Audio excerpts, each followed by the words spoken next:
Ladies and gentlemen, welcome back to the channel, and I want you guys to take a good hard look at the game on your screen. Call of Duty World War II was such a vibe, man. Like, the maps were so meticulously crafted, the ambience and sound design were on point. Everything about this game just screams Call of Duty to me, and I hope it does for you as well, because what we're about to take a look at does not scream Call of Duty to me whatsoever. It's hard to believe that what we're about to look at is from the same game franchise, especially something that's supposed to fit within the Black Ops universe, and it's honestly a perfect example of a bait and switch. Here we can see the Black Ops 6 multiplayer reveal. It looks nothing like the game that we see these days. I will say it was a pretty cheap tactic of them to include pre-order weapon blueprints in the trailer itself, but at its core, Black Ops 6 was meant to be an incredibly fast-paced Black Ops game set in the 90s. You know, sort of that evolution of Black Ops Cold War as they transitioned between the 1980s and the modern settings that we find in Infinity Ward games. Well, ladies and gentlemen, I want you to feast your eyes on this. Welcome to the American Dad update for Black Ops 6, a TV show that premiered in 2005, mind you. I guess Treyarch and Activision care as little about this game's continuity as they care about the dwindling player count. It's literally anything to make a buck for these guys, so much so that they had AI handle these skins. And if these weren't made by AI, then the person behind them put as little effort into them as humanly possible.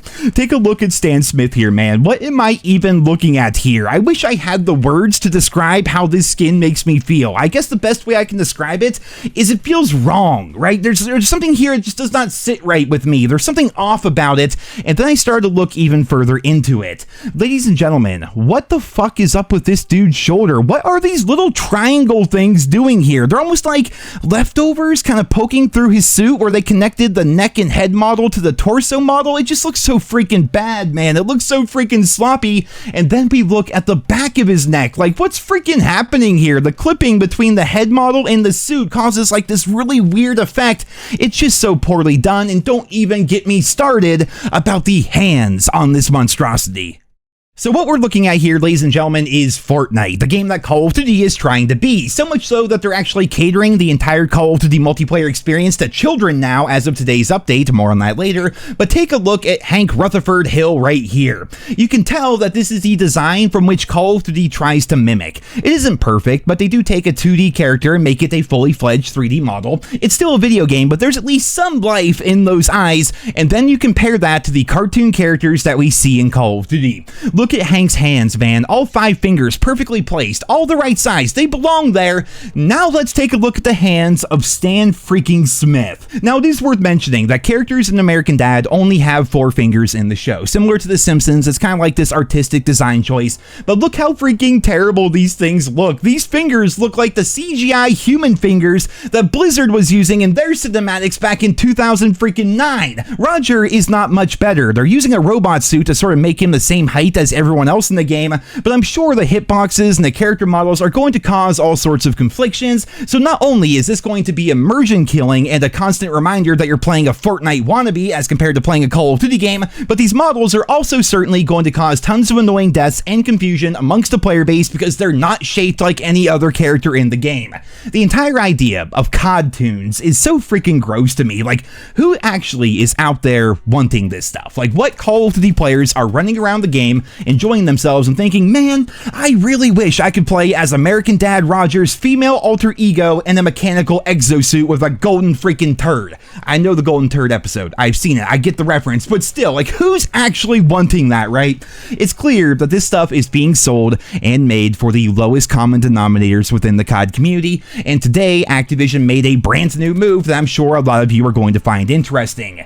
Here we can see from Charlie Intel, Call of Duty now requires players add their birthday to their account. If you're underage, a parental consent required pop-up appears with info on how to continue to play. In a statement from Activision, they say, in accordance with our efforts to deliver a positive community experience as detailed in the Call of Duty Code of Conduct, Activision players are being asked to provide updated information to their accounts. So in case you guys missed it, Activision literally just came out and said, hey, we know kids play our games and that's perfectly fine. They're adding in parental controls to Call of Duty to make the game's multiplayer more accessible to children, which honestly explains why the game has become so Fortnite-ified. Fortnite gets by being one of the biggest games in the world for kids, right up there with Minecraft and Roblox, and Call of Duty wants in on that action. They know their player base is aging. The folks who played the Golden Era games back in the day, even if you were a kid, even if you were a teenager, chances chances are by now, you're in your 20s, you're in your 30s, you're in your 40s. There's so many people that watch my channel that said they grew up watching Moab Monday and Moab Friday back in the day, and now they're college graduates, and that just really makes me feel freaking old. But it's true, like, the average COD fan is getting older, especially the ones that played back during the golden era games, and Activision wants to capitalize on children getting in the Call of Duty since they are a whole new generation and a whole new breed. Time used to be, gaming was a lot different back then. Not so long ago, gaming was a lot different. I mean, it wasn't so mainstream back then. It wasn't so widespread. Hell, before I met Courtney, try being me out at a bar, meeting women, and having to explain to them that I'm a freaking video game YouTuber. I don't think many of them believed me, to be honest, or if they did, they probably thought I was a huge freaking loser, and I don't really blame them for that. But now, everybody knows YouTube, man. Like, everyone is gaming, and kids are being raised watching YouTube and playing video games. From its very inception, Call of Duty was an M for mature game, a dark and gritty take on the Second World War that did not hold any punches and showed the horrors that humanity is capable of. Well, fast forward 20 years, and Call of Duty is nothing like that anymore. Instead of making a game about World War II, or Vietnam, or the Cold War, or hell, even modern conflicts, or the seamy underbelly of the Black Ops universe, they are instead making games that have no identity, games that have no soul. In doing this, they alienate their core fans and turn away from what made Call of Duty stand out in the first place, and that's okay to them because it brings in all that sweet, sweet microtransaction money from the newer generation.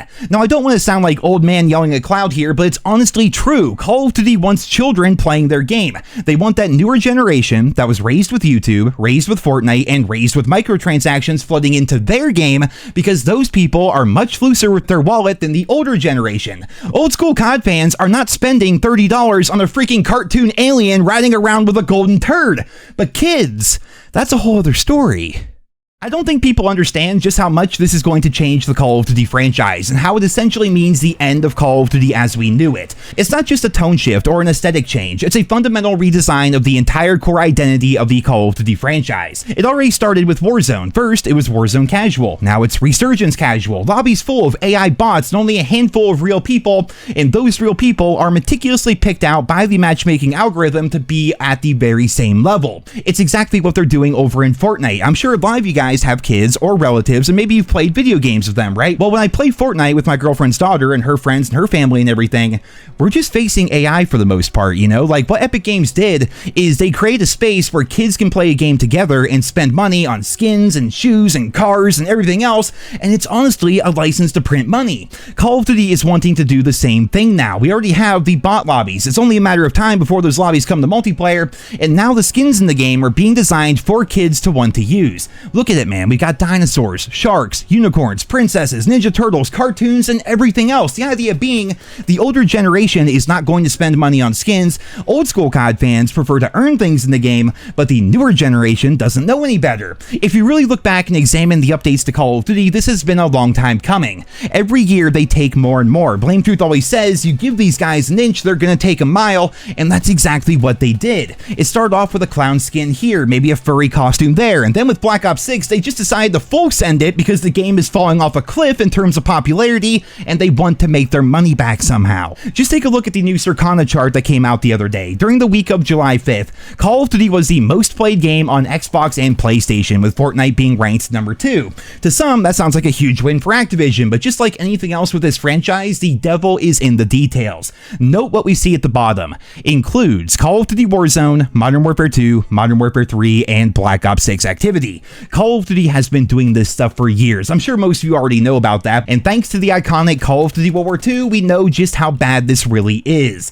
During that week, COD World War II got put on Game Pass, and it jumped up to the number 8 most played game on Xbox. Freaking number 8, man! Like, ahead of games like Marvel Rivals, Madden, Forza, Mecha Break, whatever that is, college football, and everything else, right? Like, if Call of Duty World War II is able to be that popular, an 8-year-old Call of Duty game, it really just goes to show that older Call of Duty games, especially the recent ones, MW2, MW3, have a lot of staying power and a pretty decent player count. If COD World War II can suddenly beat out Marvel Rivals, just imagine how many people are actually still playing Modern Warfare 2 and Modern Warfare 3 across multiplayer, co-op, and campaign. Call of Duty is being propped up ridiculously by combining all 4 games together, and even then it still just ping-pongs back and forth, with Fortnite usually beating them out. Just imagine how terrible these numbers would be if it was solely just Black Ops 6 and Black Ops 6 statistics alone, Call of Duty might not even scrape the top 10. I mean, it probably would, but still, it'd be pretty freaking bad.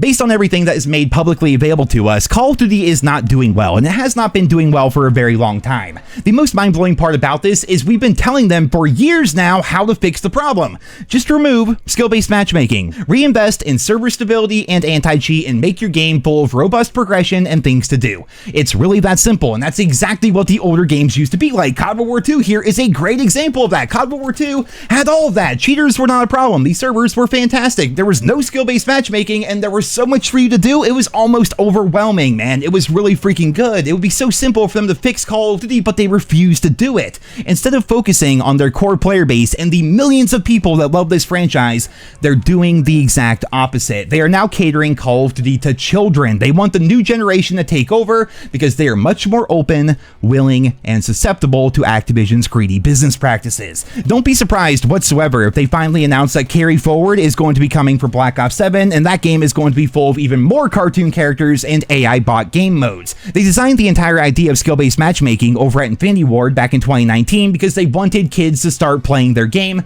and every year they have ramped it up even more. It won't be long before casual multiplayer is added to Call of Duty, which would pit 3 real players and 3 AI bots on each team with full XP and full challenge compatibility, because that's exactly what Fortnite would do, and Fortnite is the actual reigning most popular game because they don't need to combine 4 fully fledged out games to achieve that title. The bottom line is the suits at Activision and Microsoft want a brand new Fortnite. They want the money that Epic Games is making, and to accomplish their goal, they are going to take their biggest and most beloved franchise over the past 20 years and drag it through the mud until it becomes unrecognizable to anybody who played and enjoyed the classic games. I wish I was wrong about that, but I really don't think I am. In fact, not to toot my own horn here, but in the 14 years I've been covering Call of Duty here on the channel, me being wrong is pretty freaking rare. Like, I often see the criticism, Nero, you're too negative, or Nero, all you do is complain. And I always say to them, what specifically did you disagree with in the video? And there's never a response. Not even one time, man. Like, oftentimes I think it's because they don't disagree with anything I said. They just don't like the way that I said it. And honestly, fuck those guys, right? The only thing that sets my channel apart from anybody else out there is I've been doing this for so long, and I've always been open, honest, and truthful with you guys right from day one. When you see a review or news coverage from NerosCinema, you know it's coming from an old school COD fan who's been there, who's done that, who's seen it all, and all the while never once bent the knee to Activision. There's no bias here. There's only an old school COD fan, which is a dying breed, honestly, giving his honest opinions, and somehow that is translated into 14 years here on the channel as of July 2nd, and I want to thank each and every one of you for allowing me to continue to do this, but for right now, I'm going to wrap up this video here today. Call of Duty is continuing to mimic Fortnite. Children are officially endorsed by Activision to play Call of Duty, and I'm honestly interested, if you make an account and you say you're under 18, will you play against bots in the multiplayer? Will skill-based matchmaking protect you? Will you only play against other children? Like, I'm actually really curious about that. It might be worth testing, but that's a video for another day. So for right now, I'm going to wrap things up here. I hope you guys all enjoyed it. Leave your thoughts and feedback down there in the comments. Thank you all so much for listening and for your continued support of my channel. And until next time, I hope you guys all have a wonderful day.